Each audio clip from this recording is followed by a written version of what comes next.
Good evening guys! Ito na naman ang inyong lolang makulit nagbabalik. Mag-aalaga tayo na apo. Yan ang pengay ni lola nyo.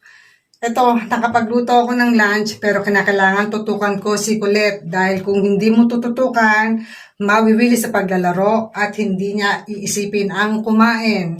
So ako naman palibasa siyempre, lola, hindi ko hahayaan si apo na maglaro lang. Kinakailangan kumain siya. Hindi po pwede sa akin yung laro-laro. Kaya ayan, kung makikita nyo, talaga namang nawiwili. Panoorin nyo mabuti naman. Tignan nyo kung ano. O ayan, panay ang laro niya dyan. Kaya minsan tuloy kapag nakikita kong busy na siya sa paglaro, sasabayan ko naman ng subo.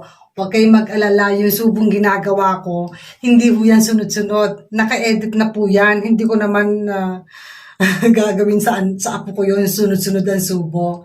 Dahil kung hindi ko inedit yan, inabot ko kami ng mahigit 20 minutos sa pagpapakain lang. Dahil nga ho, nabibili sa paglalaro ang bata. Kaya ayan, lagi ko rin siyang inaantabayanan. Kapag nakita kong tapos na siyang umuya, saka ko ulit siya susubuan. Talaga naman po, pag nahawakan na ni Kulit ang kanyang cellphone, nakakalimutan ng kumain. Kaya tuloy minsan kung maglambing to, talagang gusto niya laging si Lola Cora ang magpapakain sa kanya. Ayaw niya kay Lola Fabio. Ewan ko kung bakit. Laging na kay Lola, nakadikit.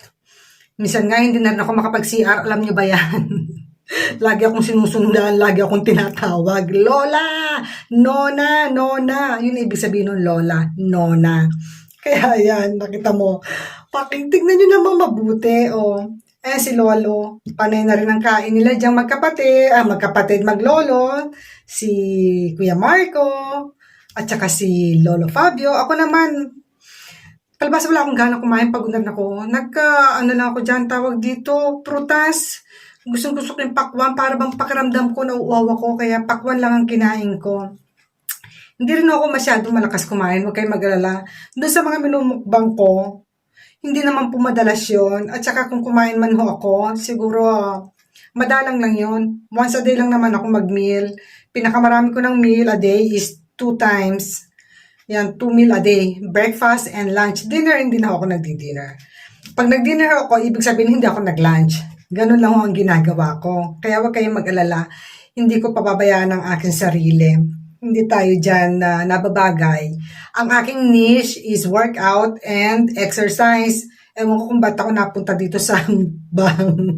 Mas marami kasi ang nagla-like sa mukbang ko kaysa dun sa mga workouts. Kaya dito ako nawili, dito ako nalibang. Sana ipa-follow nyo aking mga video kahit swimming, especially yung workouts ko. Maganda naman yung mga workouts ko. Very simple lang. Kayang-kaya ng kahit na sino. Guys, paki-like and share nyo naman.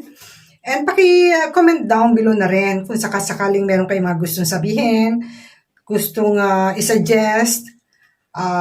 Willing naman akong makinig. Sasagutin ko po yan. So guys, huwag niyong pababayaan ang inyong lola. I-follow nyo lang ako, ha? Ako naman laging nandirito, nagpapasalamat ako sa support, no? Dahil kung hindi sa inyo, wala ang lola nyo sa social media. Ewan ko ba kung bakit ako napunta rito sa mundo ni social media. Okay guys, ingat-ingat na lang, ha? And keep safe everyone. God bless. Huwag magpapabaya sa mga katawan, sa mga kalusugan. Ingat-ingat din pag may time. So hanggang dito na lang ating video. See you on the next. And please always support. Bye and God bless. Ciao everyone. Ciao, ciao. Love you.